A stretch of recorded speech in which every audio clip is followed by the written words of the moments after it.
네, 오늘 이번 주 교과는 제7과입니다. 7과 제목은 주의 인자는 하늘에 이르고 라고 하는 제목입니다. 네, 먼저 우리 함께 하나님의 말씀 기역절 시편 57편 9절부터 10절에 있는 말씀을 함께 읽도록 하겠습니다. 이번 주 교과의 기역절 시편 57편 9절부터 10절 함께 읽도록 하겠습니다. 시작. 주여, 내가 만민 중에서 주께 감사하오며 뭇 나라 중에서 주를 찬송하리이다. 무릇 주의 인자는 커서 하늘에 미치고 주의 진리는 궁창에 이르나이다. 네, 여러분, 이번 주 교과는 우리가 믿는 이 하나님의 인자하심이 얼마나 큰지 그 부분에 대하여 우리에게 가르쳐주고 있었는데요. 이 인자라고 하는 이 말은 히브리어로 헤세드라고 하는 그런 단어가 사용이 되어졌습니다. 근데 이 헤세드라고 하는 말은 성경에서 인자하다라고 하는 이 말로도 번역이 되었지만 사실 이 헤세드라고 하는 단어는 인자라고 하는 이 단어 한 가지로만 번역되지 않았습니다. 놀랍게도 이 헤세드라고 하는 말은 굉장히 많은 단어들로 이렇게 번역이 되어졌는데 이 헤세드는 때때로는 사랑이라고 하는 뜻으로 번역이 되어지기도 했고 또 자비 혹은 자애, 긍휼, 은총, 인애, 성실, 후대하다, 선대하다 또 선한 일 그리고 불쌍히 여기다 라고 하는 뜻으로 이렇게 많은 단어로 번역이 되어졌습니다. 즉 하나님은 헤세드 하시다라고 할 때에 그 헤세드라고 하는 단어 속에는 굉장히 많은 의미가 그 속에 들어가 있다고 하는 것입니다. 그래서 하나님은 인자하시고 또 하나님은 사랑이시며 자비로우시고 자애로우시며 긍휼하시고 은총이 있으시고 인애하시며 성실하시며 우리를 후대하거나 선대하시며 우리에게 선한 일을 베푸시고 또 우리를 불쌍히 여기시는 하나님이시다라고 하는 뜻이 바로 이 헤세드라고 하는 이 하나의 단어 속에 다 들어가 있다고 하는 것입니다. 그래서 여러분 우리는 오늘 하나님이 인자하시다라고 하는 이 표현이 나올 때마다 이 모든 단어들의 의미를 함께 결합을 하여서 하나님의 성품을 함께 이해할 수 있어야 합니다. 하나님의 여러 가지 놀라운 성품들이 이 헤세드, 인자하심이라고 하는 이 하나의 단어 속에 여러 가지가 함축되어져 있는 것입니다. 그래서 여러분 여기 시편 137편을 보게 되면 이 헤세드, 인자라고 하는 단어가 무려 26번이나 반복해서 나오게 되는 것을 볼 수 있는데 1절부터 3절만 보면 이렇게 기록해 주고 있습니다. 여호와께 감사하라. 그는 선하시며 그 인자하심이 영원함이로다. 신들 중에 뛰어난 하나님께 감사하라. 그 인자하심이 영원함이로다. 주들 중에 뛰어난 주께 감사하라. 그 인자하심이 영원함이로다. 여러분 이렇게 시편 137편은 1절부터 쭉 끝까지 계속해서 하나님께 감사하라. 그 인자하심이 영원함이로다 라고 하는 이 표현이 똑같이 계속해서 반복되어지는 것을 볼 수가 있는데 그렇죠 여러분 왜 이 시편의 기자는 이렇게 하나님의 인자하심을 반복해서 찬양하고 있는 것일까요? 왜 하나님의 인자하심을 이렇게 주구장창 반복을 할 정도로 이 시편의 기자는 찬양을 하고 있는 것일까요? 여러분 사람이 하나님의 인자하심을 찬양한다라고 하는 것은 자기 스스로가 얼마나 희망이 없는 존재임을 깨닫게 될 때에만이 가능한 일이 될 수 있었습니다. 사람 스스로가 아무 희망이 없는 죄인이며 자기 스스로서는 아무 답이 없다고 하는 이 사실을 가슴 깊숙이 스스로 깨닫게 될 때야 비로소 그때서야 사람은 하나님의 인자하심을 바라볼 수 있게 된다고 하는 것입니다. 그래서 여러분 우리가 잘 알고 있는 이 다윗이 밧세바라고 하는 여인 때문에 아주 큰 죄를 범하게 되었을 때 그때 쓰게 되었던 시가 바로 이 시편 51편인데요. 이 시편 51편 1절부터 5절을 보게 되면 이렇게 기록해 주고 있는 것을 볼 수 있습니다.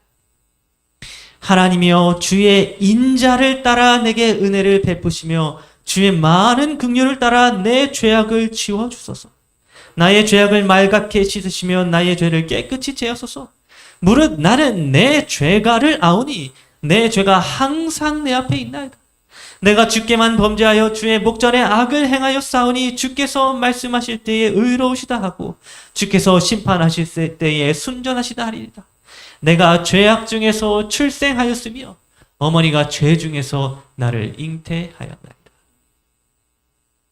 여러분, 다윗이 남의 아내였던 밧세바와 동침을 하게 되는 그런 큰 죄악을 범하고 나서 나단 선지자로부터 다윗의 죄가 고발되어졌을 때에 그때 다윗은 자기 자신이 너무나도 큰 죄인이라고 하는 사실을 그 순간 깨닫게 되었습니다.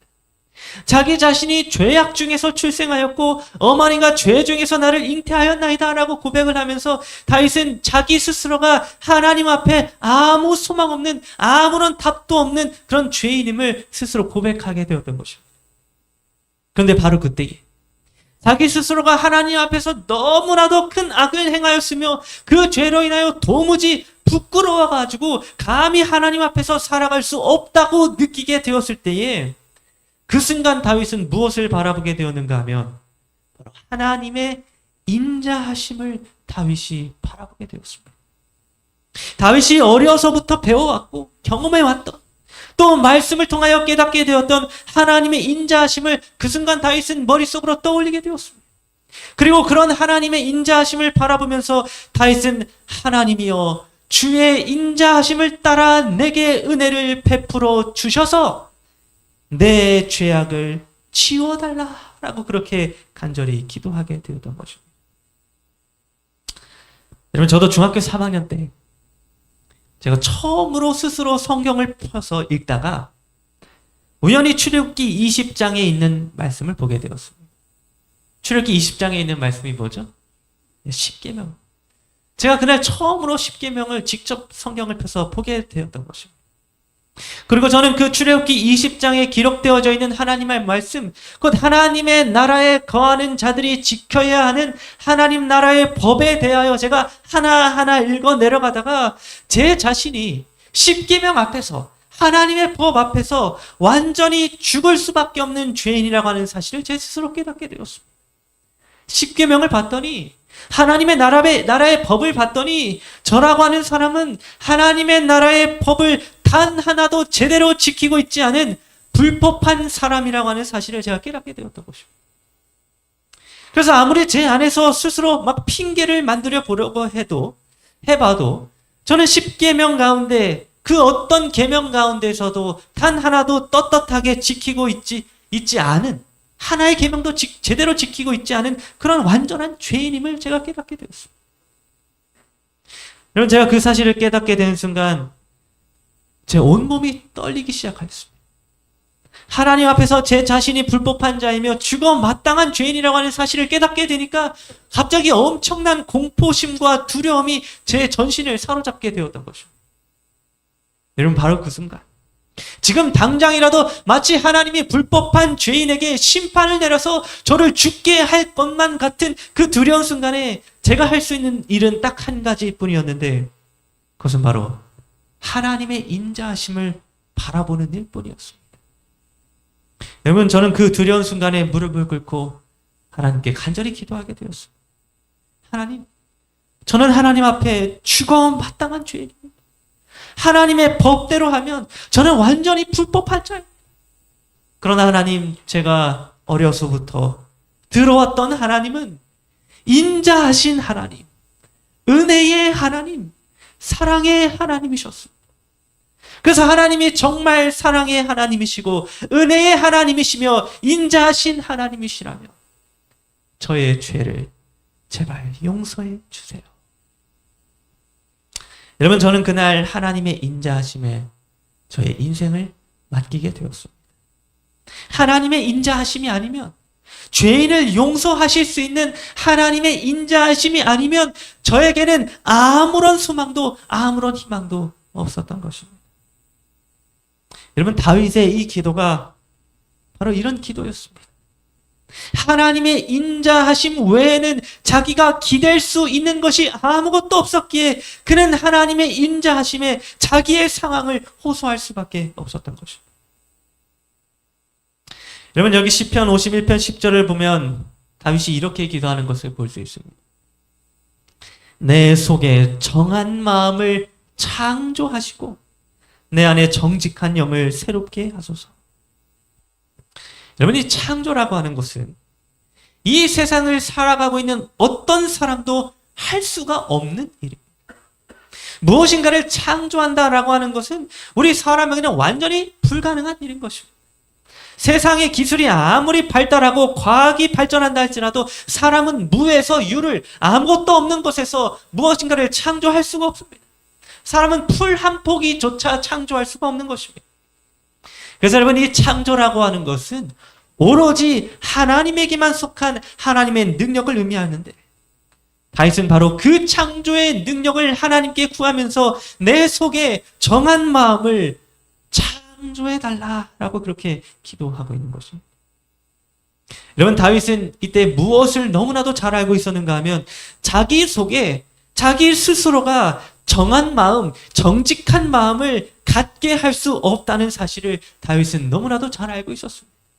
다시 말해서 다윗은 자기 스스로에게는, 사람에게는 스스로가 의로워질 수 있는 어떠한 힘도 능력도 희망도 없다는 사실을 알고 있었다는 것입니다. 그래서 다윗은 아무것도 없는 무에서 이 세상을 7일 동안의 말씀만으로 창조하신 그 놀라운 하나님의 창조의 능력에 기대면서 하나님께 정한 마음을 내 속에 창조해달라라고 그렇게 외치게 되었던 것입니다. 여러분, 오늘 우리가 하나님의 인자하심이 영원하다라고 하는 사실을 감사하며 찬송하기 위해서는 무엇을 먼저 깨달아야 하는가 하면 우리 스스로에게는, 나 스스로에게는 아무런 소망도 없다고 하는 사실을 먼저 깨달아야 합니다.